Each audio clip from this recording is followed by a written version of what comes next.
Hi, I'm Reverend Tom Kearns. Welcome to 333 Magic 9, where the tarot cards and the stars work together to bring you insights of a cosmic nature for your life.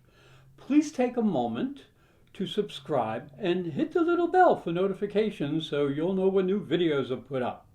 FYI, I am using a 0-degree equal house chart, so the small numbers in the center of the circle may not match, but the interpretations are correct.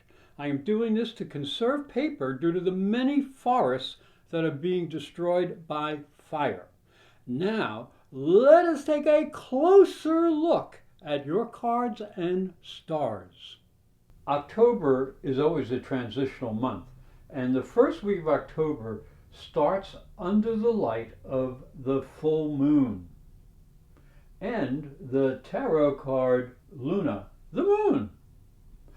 Now, this card is often associated with difficulties or deception when dealing with other people, but it's also the card that, if you understand what the full moon represents, is a lot of extra emotion, a lot of sensitivity, so it can also enhance psychic abilities. The question becomes, will you be able to keep yourself clear and avoid misunderstanding other people and their motives? It's important that you do not let your imagination run wild. Rather, use your imagination as a productive tool. Now, this may be a bit difficult, for the full moon represents an opposition between the sun in your 12th house and the moon in your 6th house. Now, the 12th house is the house of limitations and things behind the scenes. And the moon is the house of health and work and daily routine. So the full moon is going to ask you to slow down, be flexible, and adjust yourself to the demands of the moment. You don't want to be too disciplined, but take some time, because Chiron is here, and that's a healing energy that can help you in your daily routine and to heal yourself. You may find you enjoy life much more if you slow down a little bit. So don't get lost in material temptations of the day, but do enjoy the spiritual feelings that may come your way. Now, the next important change comes as the planet Venus goes into your 11th house and the sign of Virgo. Now, Venus is not necessarily happy in Virgo, because Virgo can tend to be a little bit critical, and Venus is the goddess of love. Well, criticism and love doesn't go very well together.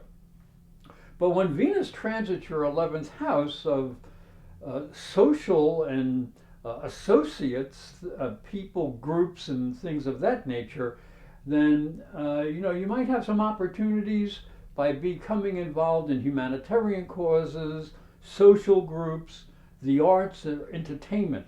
So it's time really to socialize with friends. You can influence group activities and expand your realm of influence by being nice and gentle and loving like Venus is. And you might meet some very unique and exciting people. The weekend is disrupted by what I'm calling a clash between warriors, and the coming confusion of Mercury, and he will be going retrograde.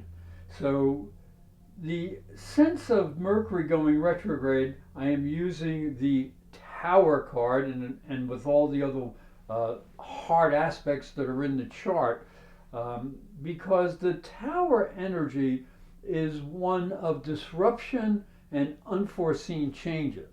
So no one likes a surprise, especially if it destroys the status quo or what you have become accustomed to.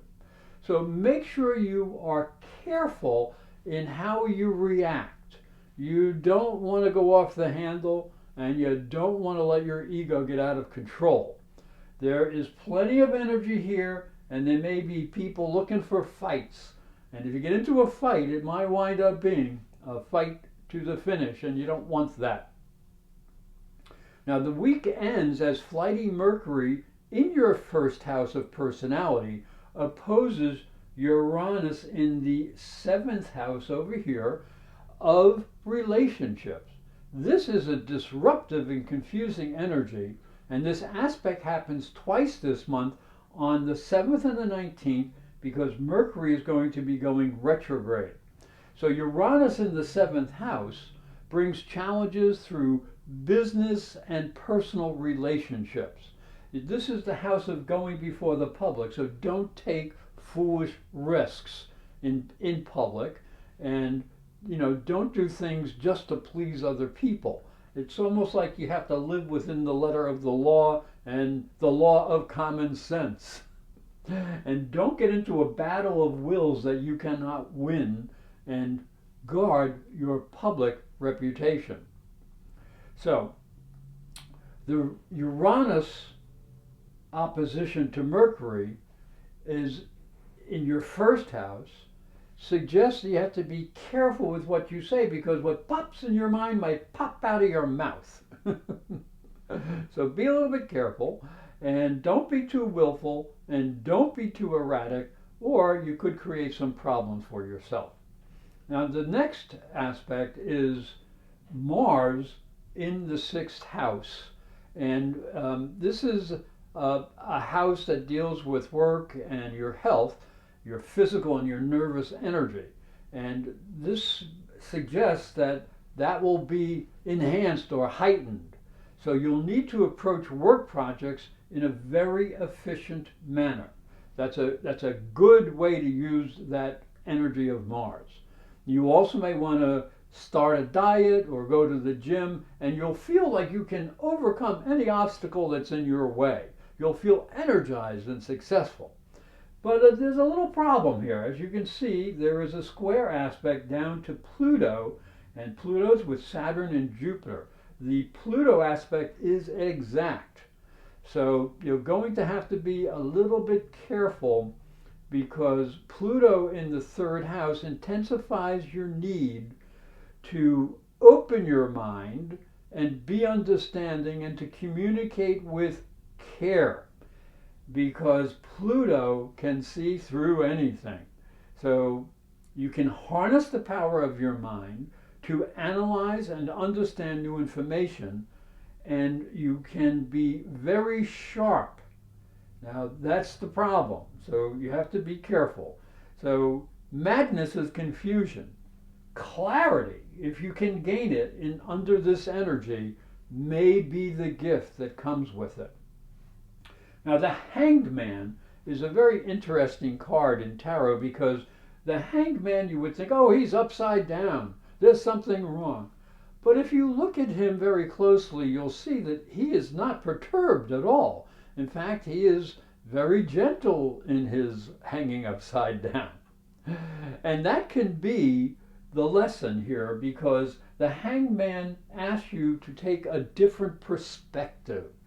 And that can be very valuable because Mercury is going retrograde.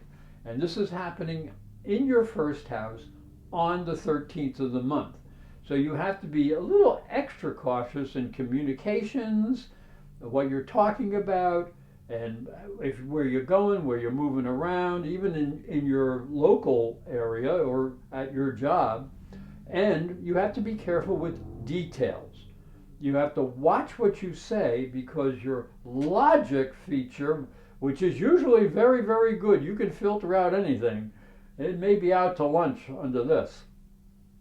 So good manners will help mitigate misunderstandings.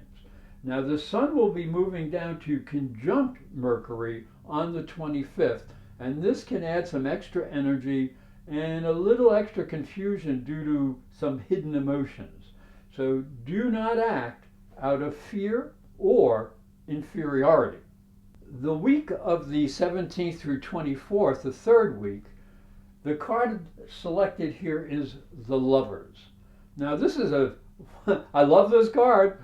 This is a very interesting card because it often suggests that there must be some sort of choice made between following your bliss or the possibility of flirting with temptation. So there may have to be some important choices made, and they should be guided by your higher inspiration and your higher aspirations.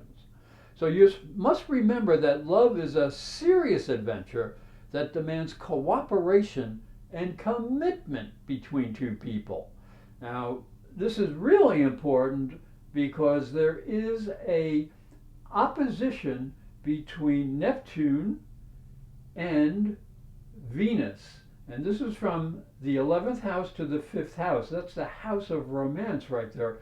Now, Venus represents the lower love nature, or the earthly love nature, and Neptune is the higher spiritual love nature. When they're in opposition, there might be a bit of a shattering of illusions in love, because love has a lot of illusions. We look at the world through rose-colored glasses, so you have to be a little careful not to do that. Now, there is some help on the horizon, and that is from Venus. And Venus makes a very nice double trine to both Pluto and Saturn, and that is in the 3rd house of the mind, communications, and intellect. So Pluto continues to empower the mind. Your mind is seeking answers to some of life's most important and difficult questions, and that'll be helped by the trine from Venus, because Venus in the 11th house is in the house of opportunity for fun and pleasure through social groups, through humanitarian causes, the arts and entertainment. So make sure you get out and mingle with people, because you might meet some very helpful and very powerful people. And this is also backed up by the trine to Saturn. And Saturn is always a stabilizing factor. And here Saturn is stabilizing the intellect or the mind. So he also may help you find out, if you want to go someplace, why you want to go and what you would get out of going someplace. So any delays that happen, use them to enhance your ability to analyze situations and analyze information, and that will help you improve your personal ability to express yourself and your talents.